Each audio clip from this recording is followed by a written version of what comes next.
All right. Thank you so much for tuning in to another episode of Untherapeutic. I'm super excited today. I can't. I've been really kind of waiting all week for this time together because this is a very interesting topic, and obviously one that is, I guess you could say, relatively taboo even still today, but one that definitely affects so many people. This is author Susan Shapiro Barash. I hope I didn't mispronounce that, but Susan Shapiro Barash, and she's the author of many books. But the one in particular that we're going to talk about today is called A Passion for More. I'll share the link to this in some of the show notes, but super excited to dive into this topic. But before we do, Susan, if you don't mind, just kind of share a little bit about yourself and this phenomenal study and work that you've been doing over many decades. Okay, thank you, Dr. Nick, for having me on. So this is my first book and one of my most recent books. It's been published 3 times. I've updated and expanded my research on female infidelity. And in terms of my background, I was a professor at Marymount Manhattan College in the writing department and taught gender as my topic for over 20 years until COVID. And I've published 13 nonfiction women's issue books where I look at how women in America, a very diverse group of women in every way, in terms of race, religion, level of education, social strata, and from big cities to small towns and rural areas and all different ages, to understand how they feel about what I consider the emotional issues for women. Clearly, female infidelity, our topic today, is one of them, but I've also done two other studies, really 3 studies in total, on the role of wife in America. I've looked at what marriage means to women, and I've written a book on sisters, mothers-in-law, and daughters-in-law. I've looked at female rivalry, and I've delved into why women lie and keep secrets and feel judged. So really looking at how this very disparate group of women feels. And what I've learned, which is to me fascinating, is it really doesn't matter if you have an MBA from Harvard or you barely got through high school, if you're struggling with your teenage daughter, if you dislike your mother-in-law, if you're unhappy in your marriage, if you feel that your workplace is too competitive, all of the emotional issues. Oh, if you're rivalrous with your female friends, if you don't have healthy female friends. I did a whole study called Toxic Friends. So what happens to women is that these are emotional yearnings for women, and that's been my life's work. That's awesome. That's awesome. I could almost dive into each of those. I know today we're talking about the infidelity. Share a little bit. In this book, one of the things that stood out is typically when you hear affairs, you just hear affairs, but you kind of talk about it in different ways. With some of the stories, empowering affairs, sex-driven affairs, and then love affairs and self-esteem affairs. Can you explain a little bit about each of those and kind of how you arrived at those different types? Right. So those are my categories, and they've really stood the test of time because with the 30-year study, I kept hearing news stories, younger women, older women, more women having affairs, more women still keeping them as very close to the vest secrets. And yet the categories, the idea of self-esteem, that you've been married 10 years and you look in the mirror and you say, wow, is this all there is? The children are little, your husband's in a kind of ratty bathrobe watching football. And we say, okay, is this really all there is? How many good years do I have left? So that's self-esteem. And then sex-driven affairs, really, that category is self-explanatory by title. But what's interesting is that in our culture, in a very patriarchal, male supreme culture, the idea that, women would just go after something for sex is taboo. because we're good girls and we're sort of sacred and we're wives and mothers. Yeah, you wouldn't do that, right? Like, who would do that? But of course, that's not the case. And so they're doing what men have always had kind of tacit approval to do. And then again, love affairs are self explanatory. And those are the most poignant affairs in my study because you could really be just walking along and life is good enough. Your marriage is good enough. Your kids, if you have them, are good enough. Your work, everything. And then you end up just meeting someone or running into the old flame at a reunion or something on the internet, but something triggers this spark in a way that cannot be ignored or constrained by societal convention of, I married you, we last forever. Yeah. So that's the love affair. And then in terms of empowering affairs, women are really, and have been for decades now, whether we remember it or not, but it's so important, have really been trading in the same currency as men. They go on business trips, they have a credit card, they meet men the way men have always met women. The workplace is really fodder for, new introductions. And so they really have the power and the agency to do what they want, maybe on a business trip, maybe just at the office. But women are really playing that game too. Yeah, that's all. Let me ask you a question. When you talk about love affairs, and I don't know, there was a story or in the book where you talked about one of the people that you had interviewed, and I'm going to butcher it, but basically nothing was on surface wrong with the marriage. It was like, my husband, he went to work. I mean, it was kind of just I don't want to say the mundane of everyday married life, but to some extent, that was at least what I took from it. When you think love affairs, is there something missing in the marriage, or is it something that you can't protect yourself against? Women hold the bar very high when it Hmm. comes to these husbands, in all fairness to the men. Yes. Say, I need this, I need that. I want you to be my best friend, my lover, my confidant, my provider, even though, there are many major breadwinners who are women in families and marriages too. So the women are saying, you must give me all. And a lot of times the men just can't do it, or the bar really is too high. And that's what happens is Yeah. that, is what you're getting from the lover, you are not getting from the husband. It is rare that one of my interviewees says, oh, yeah, my husband and my lover, exactly the same.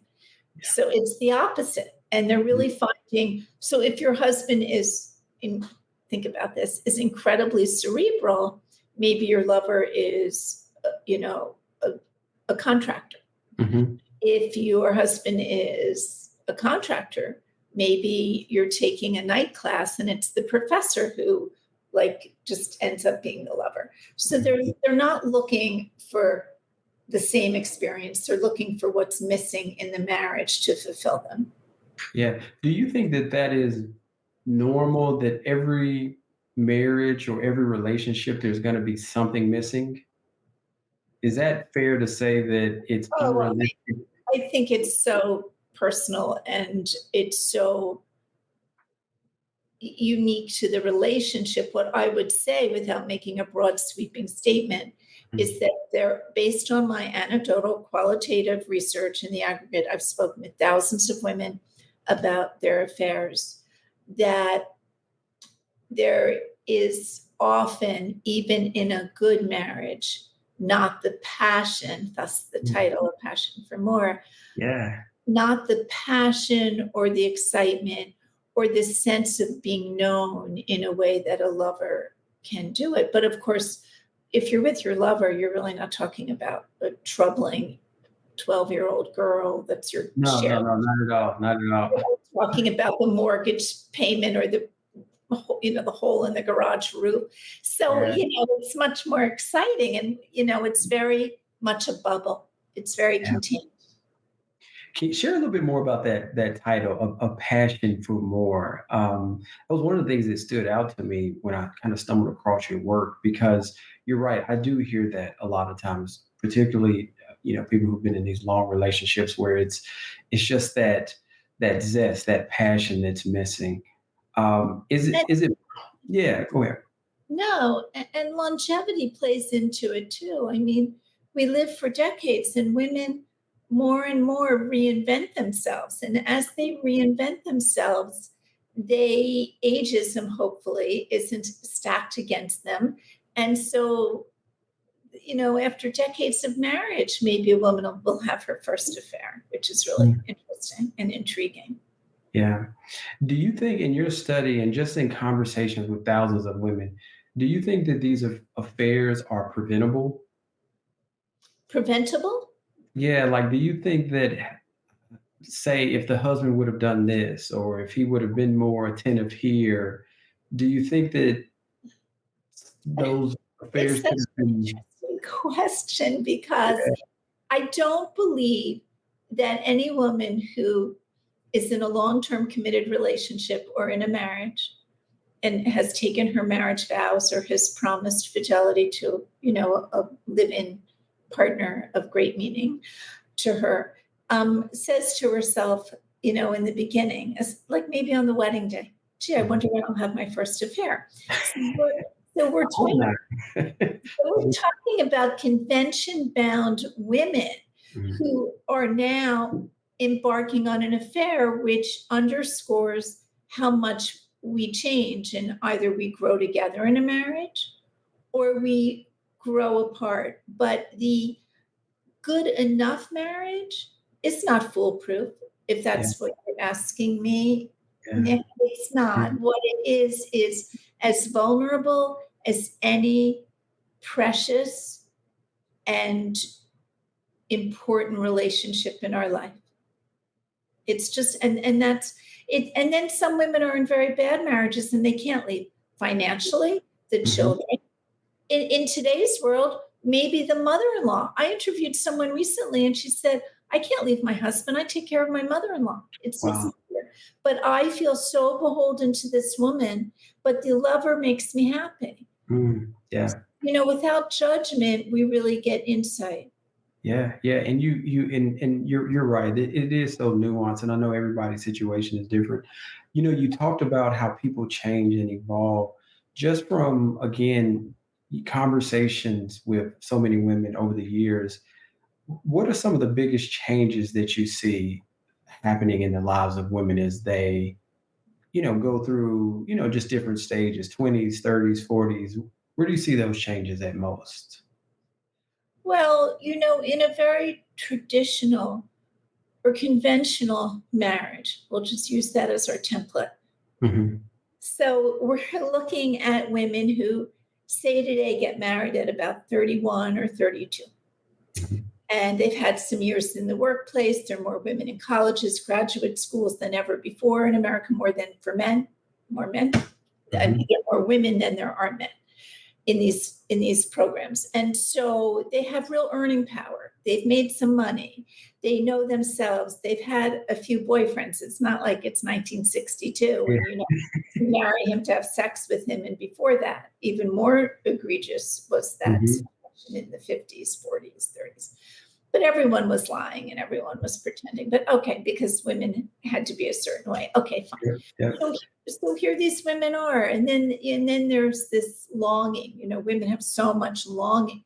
So there's this longing in many cases, not all, but in many cases, to have children. Mhm, So then you have all these balls in the air. Dual working couples. How else can we afford children in today's society? mhm. Daycare is pretty expensive. Right, life is so expensive. So you've got one or two, three children. You had them a little later. You wanted. You're pretty solid on that you both. It's time to have decided it was time to have a family. But you're really rushing around. What do you know then? And that's why I referenced before when a woman looks in the mirror and she says, "How many good years do I have left?" Those women who say and express that sentiment and say something like that are usually about 40.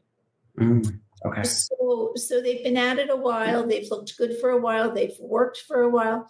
So now here they are, with more awareness than ever, and out in the world in ways women have never been out in the world, like say, Mhm. before the second wave of feminism and the workplace opened up to women. So Mhm. they have lots of options. I mean, you can meet your lover anywhere. It can be so unexpected. He could be a single father. He could be a married father who happens to be more Mr. Mom than, Mhm. your own husband who doesn't even know where to park the car at the school in the morning, right? Yeah. What So, school did they go to? right. So what's happening here is that at every decade, women are accruing agency. Yeah. They're really becoming more self-aware and more empowered.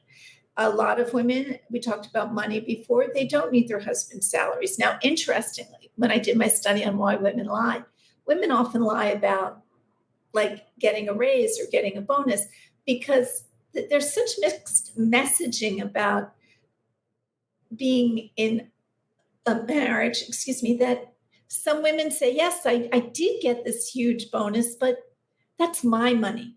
I'm Mm. not, I'm not. So money is always an issue. So women are more aware of earning power.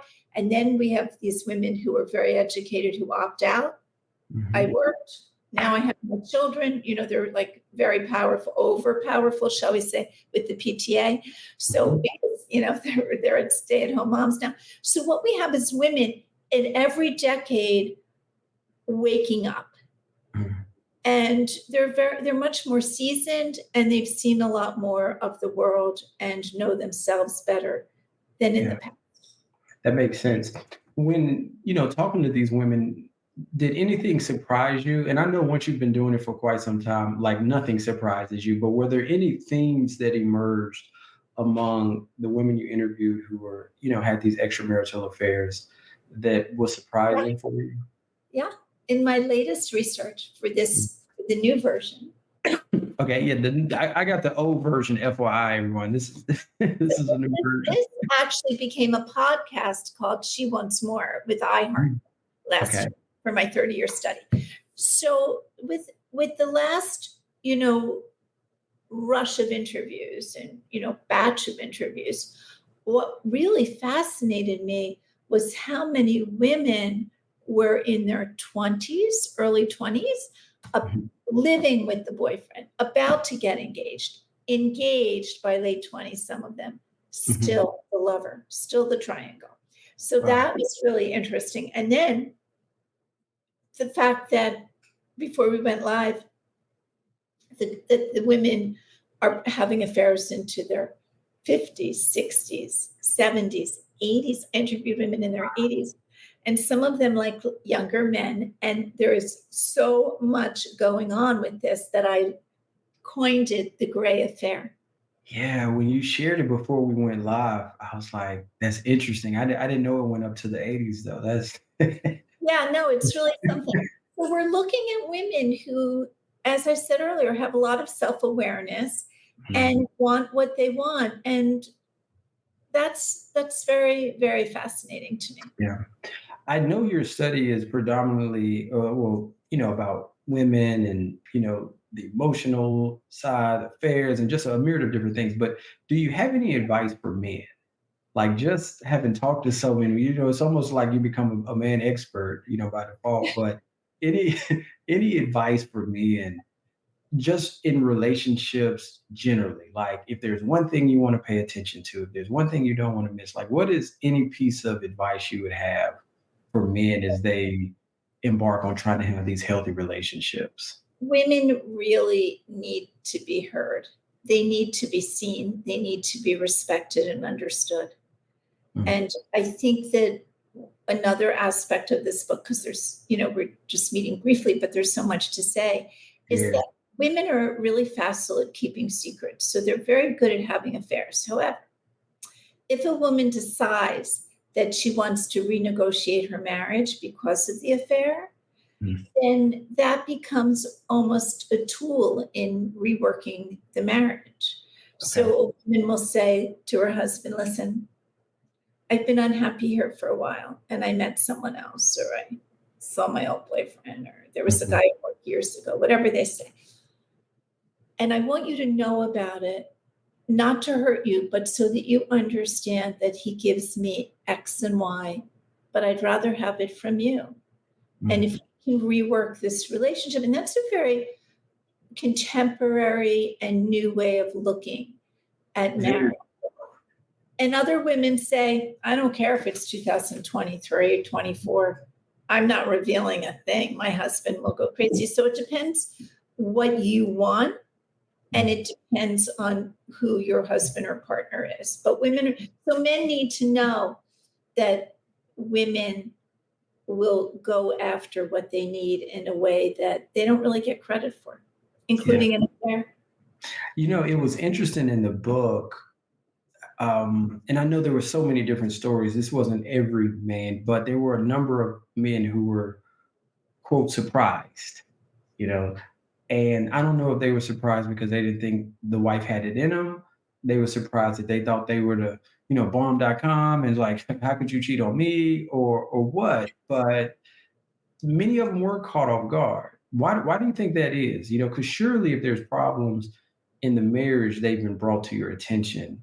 And at a certain point when they are not brought to your attention and you hadn't made any adjustments, I mean, the need didn't go away.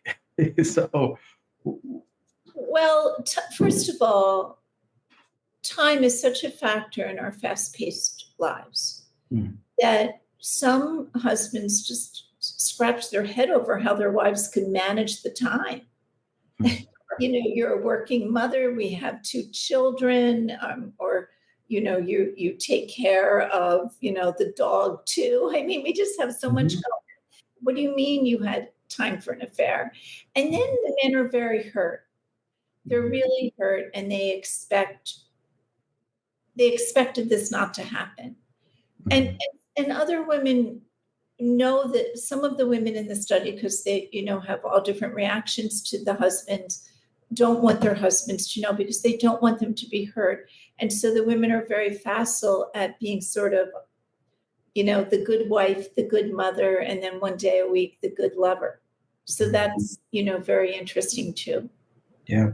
If you were to fast forward, let's say 15, 20 years from now, and just kind of guesstimate how you think marriage and relationships will look, and at least just the roles, maybe then some of the power dynamics, what is your guess? Because obviously so much has changed, even when we look back 50 years, 50. Yeah. What do you think? It's a great question. It's definitely up for grabs because societal norms, and we know there's so much shape-shifting in our society now, politically without being political, in terms of everything, in terms of, the medical profession, publishing, business, just so many different ways, different dynamics. And so that's really applicable to a very time-honored institution. But marriage is the last vestige of church and state. And I think I say that in my introduction. And that makes it really, really heavy. And it's been, I think little girls today, as well as I was raised, and my mother and my grandma, were all raised for decades, centuries, with the promise of marriage as a goal and of great happiness. So it will change slowly, and perhaps in terms of, having to be married to have children, that's already changed. So the mores are changing, but everlasting love, true love, hard to give up the dream. Yeah. Even though you can affair when it doesn't prove to last, right? Yeah. You mentioned something in the book where you were talking about people who get married early and there being a higher percentage that they would be involved in maybe and I hope I'm not misquoting, but at first it was like as you get married young, you kind of gravitate towards the the decision-making prowess of your husband. But then as you kind of get your voice, you kind of become more independent. You're looking for someone who sees you in a different light. Are there any other early warning signs? I mean, not to say that getting married early is you're going to be cheating later, but anything else that you've seen consistent as it relates to this is a sign that one or both partners could be involved in, an outside relationship, aside from that? There are studies that, and I've always been slightly baffled, but it probably comes from one of the US Census studies on marriage. And I've read it over the years that if you live with someone for a long time, say 6, 7 years, and then marry, that the rate of divorce is higher. Or that Mhm. was, you're familiar with that. I And am. and it always made me curious because there are just no guarantees. Here's the situation for females in contemporary American society. We are taught implicitly or explicitly Mhm. that if you are a good girl, meaning you're born to be a good daughter, then a good wife, good mother, good grandmother because of longevity, and then you die. And in between, of course, it's all open. It's a whole pie of life Mhm. for women. But this broad sweeping expectation that everything will work out. But things don't quite work out like that. So as I said, it's so individual. What is not so individual about a marriage is that women today will have affairs with a great sense of certainty. Mm. And I think that's really, really interesting to note. And not everyone wants to hear it. No, no, absolutely not. Even some people listening like, no, that's not true. But I mean, Yeah. you talk to people, I talk to people, and again, you don't want to say. I mean, even myself, I don't want to admit it, right? Because I'm married. I hope my wife not included in that. So that's why I ask on like some of the preventative things. But if we're just looking at the raw data, you're 100% right. And Statistics. remember, the subtitle of A Passion for More is Affairs That Make or Break Us. So we Yeah. should really talk for a moment about the idea that women sometimes say, this affair has made me so much happier. And so I'm not on my husband's case. I Mhm. don't mind if he does this or that now, or I'm not so disappointed because what I didn't get here, I get from my lover. So there's less pressure on my husband. And I think that's really important to note. Yeah. To understand that sometimes this very triangulated situation can actually help the primary relationship. Yeah, again, nothing that any husband wants to hear, but it's the truth. What about you mentioned this a few examples of stories where you have this affair, and even in counseling people, I have seen relationships become stronger after the affair. No question. Speak a Because little bit about that. some of the women in my study who've let the lover go Mhm. said, I've learned a lot about myself. This is a form of self exploration. I Mhm. now know more about myself because of this affair. And I think I understand the marriage better, and I'm very grateful for it. So that I know it sounds contra, counterproductive or Yeah. contrary to what we believe, but the affair can often be a wake up call for the woman, a Mm. way to understand herself better. And I think that's very, very important to know. Yeah. And I've seen, and again, you don't want to have to go the affair route, but I have seen it be a wake up call even for men. It's almost sometimes like this. Yeah. And again, this isn't everyone, but sometimes this arrogance that you may possess pre-affair doesn't exist. There's like now we can have a level conversation and not so much where I'm on my high horse and you know do everything great. But that women are so acrobatic as a survival mechanism in our culture and have, because we will live and die in a patriarchy. And so within the confines of that, women have learned how to have their own power And so the affair, I neither condemn nor condone. I note. I'm here Mm. as a reporter. I'm Yeah. telling you that the affairs are happening and that women are claiming themselves in the process in many cases. And like we said, even some marriages can do better as a result. Yeah. There's so much packed in this book, I know, and I can only imagine in the other books that you've written as well. Is there anything, just in closing, that we haven't touched on? I know there's so much more, but anything that stands out as it relates to a passion for more or just in fair? I wanted to say one thing when you asked me to introduce myself, and that is that while my 13 nonfiction books, and I have a new nonfiction book coming out next year, Okay. are under my real name, Susan Shapiro Barash, under Susanna Marin, my pen name, Okay. I write dramatic women's fiction. And I just wanted to say that there's often an affair in my fiction Okay. because, well, because the fiction reflects my research for my Research. Absolutely. So speaking of that, how can people learn more about some of the amazing work that you're doing and obviously get a more updated version of the book? You mentioned the podcast on iHeart. Like, what's the best place that I can send people so they can just learn more about your work? You can go to my website under Okay. Susan Shapiro Barash or Susanna Marin. It converges. And I'll put that link in the show notes as well too. Thank you. Yeah, absolutely, absolutely. Susan, thank you so much for your time. I really do appreciate it. Again, I could really just pick your brain for a lot longer, but I definitely want to be mindful of time.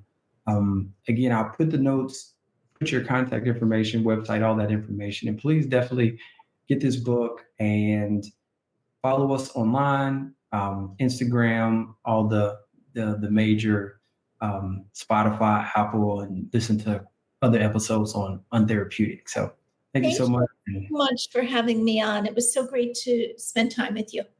Thank you so much.